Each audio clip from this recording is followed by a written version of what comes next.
المكتب التعاوني للدعوة والإرشاد وتوعية الجاليات بأبها. الحمد لله رب العالمين، والصلاة والسلام على رسوله الكريم، أما بعد، فأعوذ بالله من الشيطان الرجيم. وإذا سألك عبادي عني فإني قريب. محترم عزتمندو، انسان دا د مختلف مراحل سره تیریږي. کله دا انسان د خوشحالۍ سره مخامخ کی، کله د غم او د خفګان سره،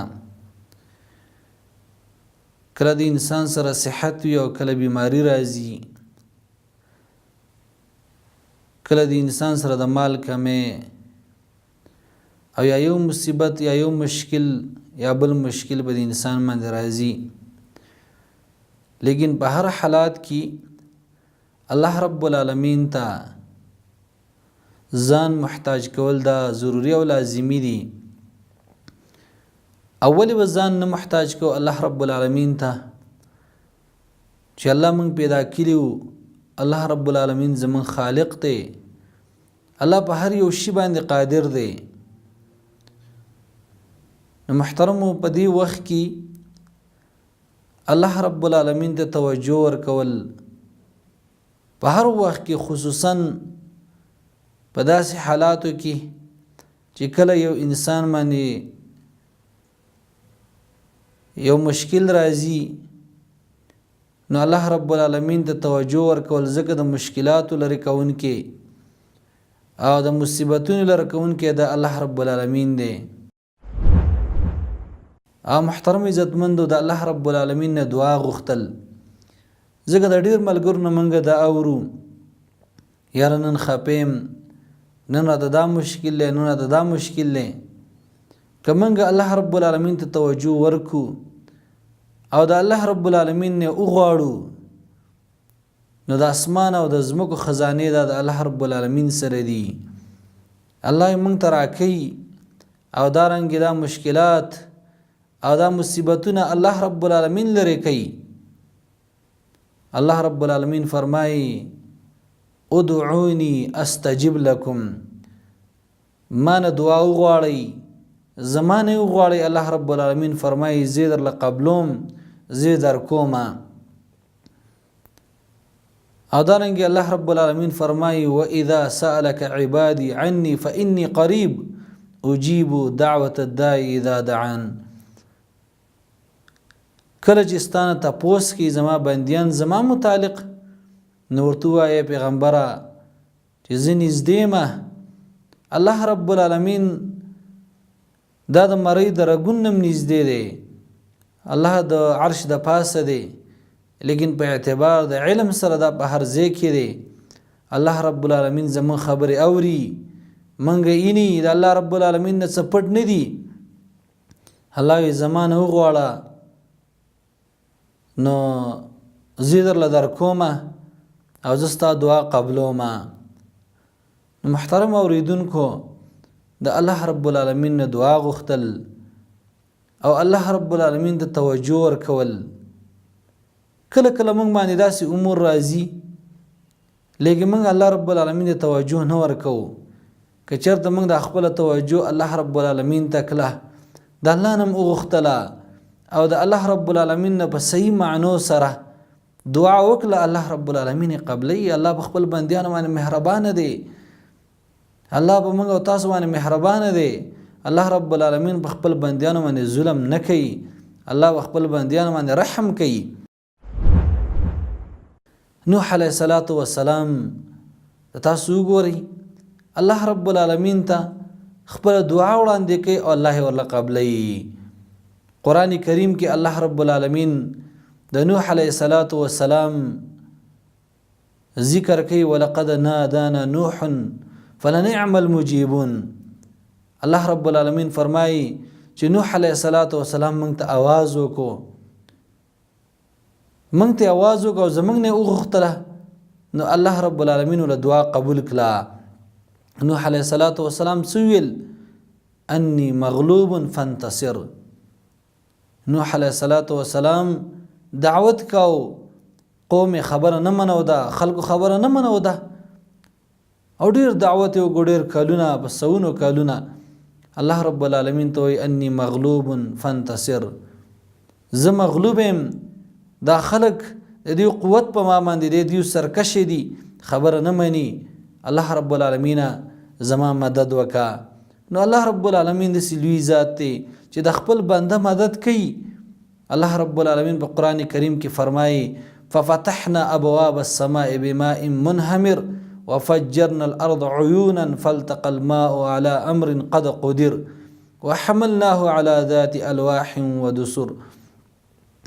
الله رب العالمین فرمایي چې موږ د اسمان دروازې کولاو کړي، اوبم تر اورولې، د ځمکې نم اوبه روانې کړي، دا ټولې اوبه یو ځای شوي.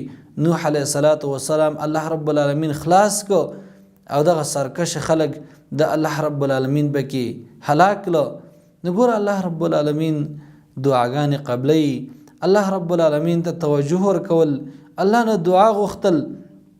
الله رب العالمین د انبیاو په باره کې قرآن کریم کې فرمایي انهم كانوا يسارعون في الخيرات ويدعوننا رغبا ورهبا وكانوا لنا خاشعين. دیو په نیک کارونو کې جلتی کول، هغې ته وړاندې کېدل، او دارنګې زموږ نه به دعاګانې غوښتي، مینه به یې کوله، ایرېدل به. نو محترم عزتمندو، هغه اوچت خلکو د هغو توجه الله رب العالمین ته وه، د هغوی دعاګانې دا د الله رب العالمین نه وي. زکریا علیه السلام بچی نشته دی، د الله رب العالمین نه دعا غواړي. الله فرمایي په قرآن کریم کې وزکریا اذ نادى ربه ربي لا تذرني فردا وانت خير الوارثين. زکریا علیه السلام د خپل رب نه دعا وغوښته چې ای ربا ته ماله یو وارث راکه، زه یوازې یم، زما څوک نشته دی، ماله بچی راکه. هغه نا امید نه و، د الله رب العالمین نه دعا غوښتله، الله رب العالمین ولا دعا قبول کړه، او الله رب العالمین ورته یحیی علیه السلام ورکو. الله فرمایي فاستجبنا له ووهبنا له یحیی. الله موږ دعا قبول کړه او یحیی علیه السلام دا زوی ورته الله رب العالمین ورکو. دارنګه ایوب علیه السلام ته ګوره تکلیف رسېدلی و، د الله رب العالمین نه دعا وغوښتله، الله رب العالمین ته هغه تکلیف درې کو. غرض دار محترم عزتمندو، د الله رب العالمین نه دعا غوښتل او الله رب العالمین ته خپل توجه ورکول. والله دا خفګانونه او دا مشکلات او دا مصائب دا صرف الله رب العالمین لري کوي. که موږ د الله رب العالمین نه وغوښتله، الله موږ ته راکوي. نبی صلی الله علیه وسلم هغه به د الله رب العالمین نه دعا غوښتله. او دارنګه محترم عزتمندو، جامع دعا غوښتل دا پکار دي، خو پوره دعا غوښتل دا د الله رب العالمین نه پکار دي، ځکه الله رب العالمین سره خزانې دي او د الله رب العالمین په خزانو کې کمی نه راځي. که شپه او ورځ الله رب العالمین د هغې نه تاله درکړي، ماله ته راکړي، نو څه کمی پکې نه راځي. او هر شی د الله رب العالمین نه غوښتل. نو محترم عزتمندو، نبی صلی الله علیه وسلم به په دعا کې کوشش کاو. نو موږ د الله د پیغمبر تابعدار ځان ته ویو، د هغې امتیان ځان ته ویو، پکار ده چې موږ هم د دعا کې کوشش وکړو. نبی علیه السلام به چې کله دعا غوښته نو 3 کرته به دعا غوښته، یعنی دونه کوشش به کاوه.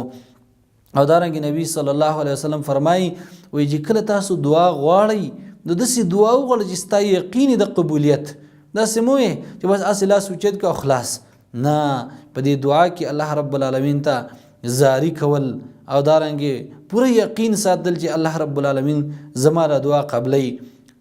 ډېر ملګري داسې وایي محترم عزتمنو، موږ ته اورو چې زموږ دعاګانې نه قبلیږي. نه ولې نه قبلیږي؟ ته کوشش کوه، الله رب العالمین ستا دعا قبلوي. یو خدا چې دعا ګوره عبادت دی، چې دعا دې وښودله د الله رب العالمین نه، نو دا د عبادت وکړو. او دویم دا چې په دې دعا کې ته کوشش کوه د الله رب العالمین نه یقین ساته چې الله زما دعا قبلوي. الله رب العالمین دله فورا دا دعا قبلوي، او که قبول دله فورا نشي، د هغه په عوض کې الله رب العالمین د دنیا او د آخرت اجرونه به درکړي. دا ضایع نه ځي. دا ګمان مه کوه چې زما دعا وکړه او دا دعا زما ضایع راړه، نه، ضایع چېرته هم نه ځي. د الله نه غواړه، الله یې درکوي. لیکن محترم عزتمندو دا شرط په پکې ګورې ا د دعا د قبلېدو کوم معنی چې هغه به سړی لرې کوي. مثلا یو سړی دعا غواړي نو الله رب العالمین دا دعا قبلوي، خو چې ګورې کپړې د حرام نه وي، دارنګې خوراک او څښاک په خېټه کې دا د حرام نه وي. ولې که حرام وي نو الله رب العالمین د داسې سړي دعا به نه قبلوي. حدیث کې راځي رسول الله صلی الله علیه وسلم د یو کس ذکر وکړو چې هغه اوږد سفرونه کوي او دارنګې د الله رب العالمین نه دعاګانې غواړي، لاسونه اسمان ته اوچت کړي، لیکن د هغه خوراک حرامي، دارنګې څښاک حرامي، لباس حرامي، په حرامو باندې غټ شوی، نو د دې سړي دعا به څنګه قبول شي؟ نو ګوره دعا الله رب العالمین قبلوي، خو چې کله خوراک څښاک او دارنګې کپړې وغیره دا څه د حلالي حرام نه وي. دارنګې د الله رب العالمین نا امیدي نه ده پکار، په دعا کې به یقین ساتي، نا امیده کېږم به نه، داسې به نه وي چې یاره ما دعا وغوښتله کم دی چې قبول شوه، نه، دعا الله رب العالمین قبلوي، یقین به ساتي. او بل دا چې په دعا کې به شرک نه وي. ګورې که په دعا کې شرک و، یعنې د الله رب العالمین نه سړی غواړي او ورسره د الله رب العالمین سره شرک وکړي، داسې دعا الله رب العالمین نه قبلوي. یا دارنګې په دعا کې شرکي الفاظ راوړي، دا به نه وي. که دا نه وي الله رب العالمین دا دعا قبلوي. محترم عزتمندو، الله رب العالمین ته توجه ورکول او د الله نه دعا غوښتل دا ډېر ضروري دي. الله رب العالمین زمونږ رب دی، زمونږ خالق دی. الله رب العالمین موږ پیدا کړي او موږ د الله رب العالمین بندیان یو. که موږ د الله رب العالمین نه وغوښتله، الله رب العزت زموږ دعاګانې قبلوي. او یو حدیث کې راځي چې څوک د الله رب العالمین نه غواړي، د الله نه څوک سوال نه کوي، الله په دې خفه کېږي. او که چېرته یو سړی د الله رب العالمین نه دعا کوي او دارنګې د الله نه غواړي، الله په دې خوشحالېږي او الله رب العالمین د دې دا مشکل هم حل کوي. او دا چې څه غواړي الله رب العالمین ورته ورکوي. الله رب العالمین د عمل کولو توفیق راکړي. وصلی الله علی خیر خلقه محمد و آله و صحبه اجمعین.